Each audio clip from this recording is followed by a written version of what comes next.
Tramp review, guys. Live action. 2019. Take marker. We need a new marker, by the way. Action. What's going on, Alamo City Movie Talk fans? I'm Ryan D. Call Ryan 680. I'm Angela, that cat lady Ange. And this is our review of the live action. Disney Plus is finally here, guys. Live action. Lady and the Tramp 2019, ladies and gentlemen. This is our review. Stay tuned.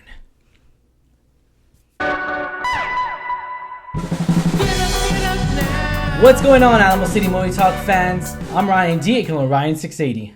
I'm Angela, that cat lady Ange. And this is Alamo City Movie Talk. Movie Talk for movie fans, guys. We will bring the movie world right into your ears, devices. And speaking of devices and streaming on YouTube, hello, guys. Disney Plus is finally here. The streaming service we've been waiting for all year round, ever since they announced it. And wow, there's a lot of stuff on here. I am very, very overwhelmed by everything that's on Disney Plus. Like, I knew that you'd have, obviously all the animations that we grew up with, like Aladdin, Beauty and the Beast, all that stuff. But there's just so much more. So much more content, new and old. I remember watching that. So Raven, Kim Possible, all the stuff that was Gargoyles. in the early 2000s that I grew up watching. Hannah Montana, Lizzie McGuire, even Stevens. Yeah, even Stevens. Oh my goodness, it's too much.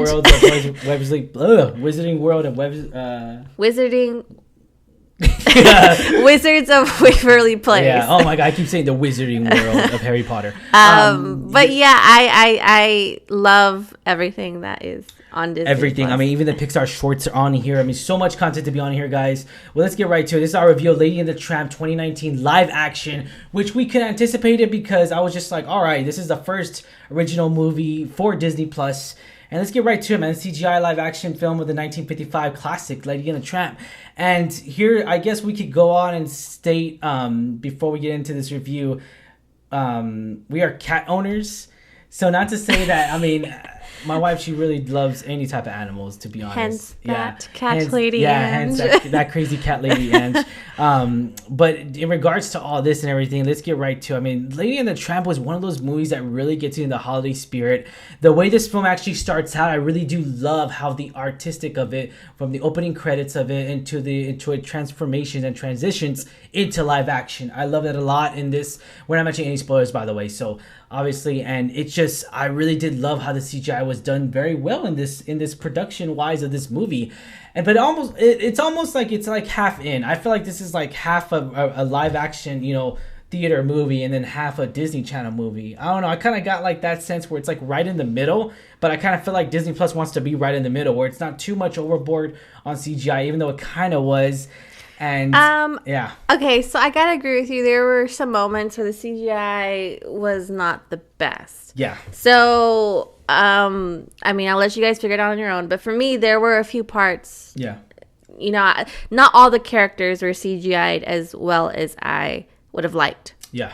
Obviously, I think that Lady and Tramp were, they were doing very well. Yeah. Jock, the Scottish Terrier, that was adorably dressed. The dogs were on point when it came down to it. The characters between the dogs and the animals. Compared to the original, yes. I think they got 100%. The breeds, the look, everyone. It was all down for the dogs. I mean, everyone was down. Mm-hmm. Now, when we got to the evil doer cats, it was very different. I gotta say, I absolutely hated the cats. Now, I know typically, and I'm gonna go on a mini rant. Typically, cats are portrayed as the evil. They are villains. Cats and dogs. You've seen in film history. Yeah, that's besides the point. I just did not like the way they're animated. The way they looked, and plus they're Siamese cats. They're Siamese cats in the original ones, and these were tabbies, like striped tabbies, just like a normal street looking cat. Hence crazy cat lady. I mean, I don't know what the choice was to go in that direction. I mean, it can't be 100% spot on. I get it, but I mean, if you're going with the dogs and everything, I mean, 100% with the dogs, you would think right, because you have like as well. The Cocker Spaniel. But then again, it could go to the filmmaking, which we talked about off camera. It could have been just towards the filmmaking because the way their face is black. Yeah, so Siamese cats, if you don't know, they have the dark faces, the ears, the legs. So maybe it was just harder to animate. Yeah. Which and in this film, the cats have a lighter fur, so you could see all their evilish faces. Yeah, I mean, let's get right to it. I mean, I didn't like the way their eyes and their mouths were moving with the cats. I felt like it was too Like, they were trying to make him too cartoonish, too villainy. Yeah. Like, we already know the cats are the bad people, or the bad villains, I guess you could say. Not really a villain, but they're just, up to no good, mischievous. And I don't think you need to, like, animate them to make that point come across. Right off the bat, in the very first act of this movie, we do get the holiday spirit in the movie. We do get that holiday presence, the Disney presence that we all love. And I love that about this movie, because it was just one of those movies that you could cherish a lot, because it's a heartwarming movie. We're about to hit the holidays. We knew it was going to be a holiday movie. I mean, right off the bat, because it's one of those type of movies. And I love it too, because it's just, when it comes down to it, the world of Walt Disney and everything, and Mr. Walt, and the world that he's created through these through these animations. And I love this because it was really spot on. I'll say it again, spot on with the dogs and everything. And the way the story progressed from the original and everything, I actually did like it, because it actually showed us the aspect of the live action. But I didn't have a problem with the dogs talking. Like, I know you have a problem with mouths moving and everything, because we all do. We all have that sense. I don't hate it. I just tolerate it. But I don't know why. Maybe they won't ever go back to where Homeward Bound 1 and 2, where they're just talking, but the cats are the animals are acting, but their mouths are not moving. I almost like that in a sense, because I like Sassy. I like Chance. I love that Homeward Bound kind of feel. And I love that, because that's what I liked about it, was that their mouths were not moving. That was, I think, more cat animal actors, like cat and dog actors, less CGI. Yeah. Which, I mean, we're getting into this era of CGI. Everything. Even with animals. Yeah. So less relying on animal actors, more on the CGI. We didn't do the research on this, but put on the comments down below if you have. But maybe it looked like it to a sense to where, like, most of them, I mean, it could have any possibility that besides Lady and Tramp, obviously other stuff has to be CGI'd. I would say it's probably a mix. We haven't seen behind the scenes or in the making, so I can't say for sure. You guys can tell us for sure, but it looked like it could be a mix of both animal actors and not. But I feel like Homeward Bound was like strictly animal actors, right? Yeah. And that is not this. No, and like I said, I don't hate it when they animate the mouths to move with the dialogue. Yeah, I just tolerate it. Yeah. But I mean, it makes sense for this movie. Most definitely. But back to what you were saying, how you like it's a holiday feel, heartwarming. I liked that it was a movie that it's like it shows animal lovers, people who care about animals. So they make Lady, part of the family, and even like the moment where they go to the restaurant and they're, the owner and the server. It showed that actually people care for these animals and everything, and in reality, we all do. In a sense, we all care about these animals. And the stray dogs and the dogs that are in the pound. I love how they express that a lot. Express the emotions of the dogs whenever they went to the pound, whenever they talked about the pound, whenever they were in the pound, referencing all of that, carrying out their emotion. Because I really did feel emotion. I felt a lot of mixed emotions in there because of that. They're stuck there. They're stray dogs. Makes you to want to almost adopt a dog, I'll get another cat. Let's get right to it. I mean, Lady was played. The voice actor was Tessa Thompson, and we know her from so many things. I love her. Hands down, so many things. Men in Black, Thor, Ragnarok. I mean, non-stop things. She has my vote. Yeah, and I was really on board for this because of her, because of the voice actors. I will say this: the voice acting was on point. Yes, I will say that the voice cast was great. Could not be any better. It could have been worse, but I felt like every single voice was correctly accurate when it came down to it. Yeah. When it came down to their character presence and everything, Lady's presence and Tramp's presence as well. I agree with you. I liked the actors and how they matched the characters. I absolutely love Tessa Thompson's performance. She was amazing. Yeah. As always. I actually really liked the lady who played Jock.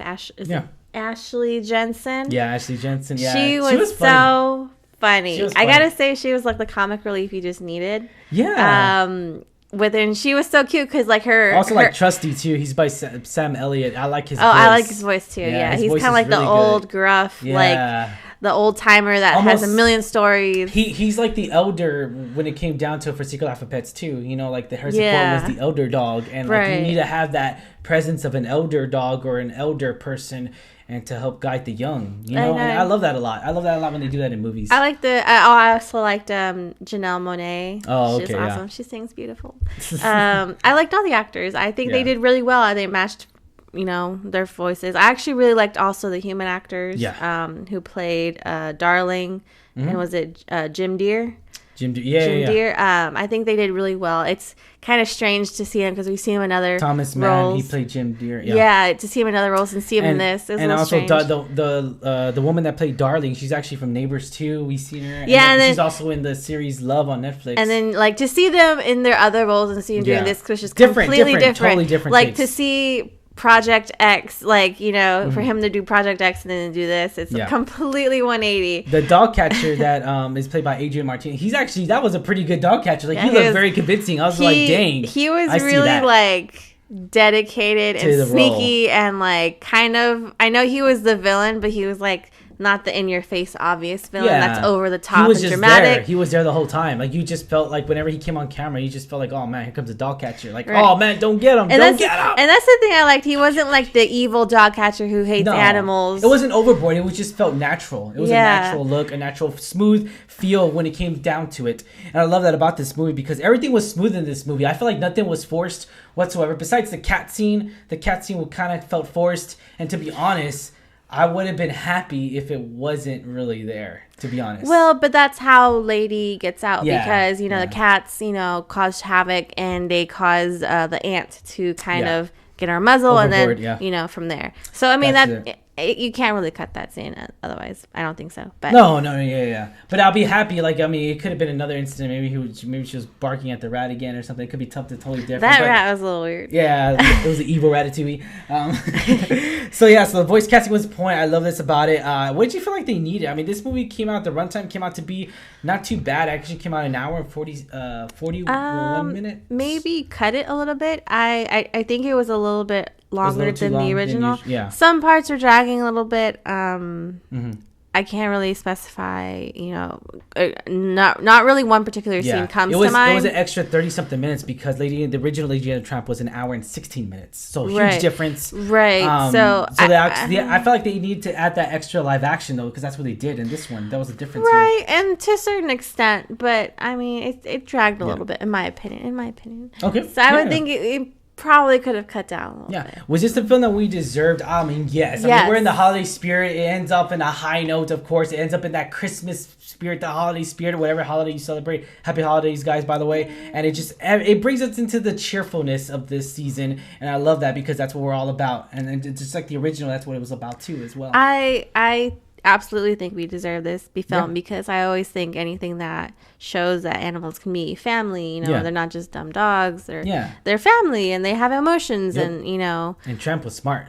I know, and they're real smart. So, I mean, I think any, you know, film that kind of appreciates animals in general is always a win in my book. All right, now down to ratings. 1 out of 10, 10 being the best, 1 being the lowest. What is your take on this?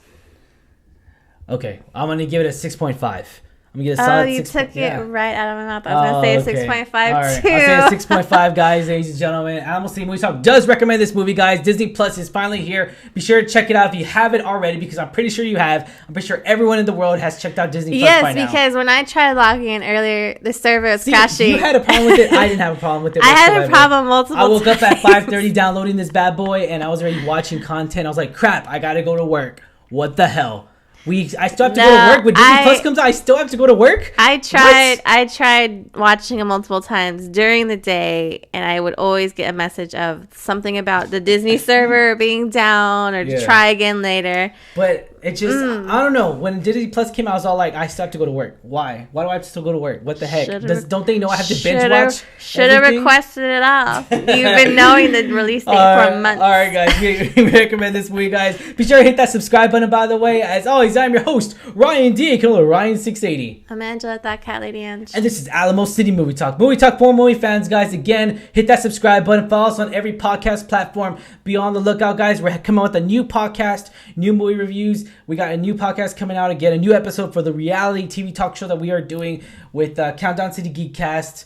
And it's the reality talk, of course, about Temptation Island, guys. So be sure to check that out as well. Island of Reality? Island of Reality. There it is, guys. Thank you for making us a part of it, and have a magical day.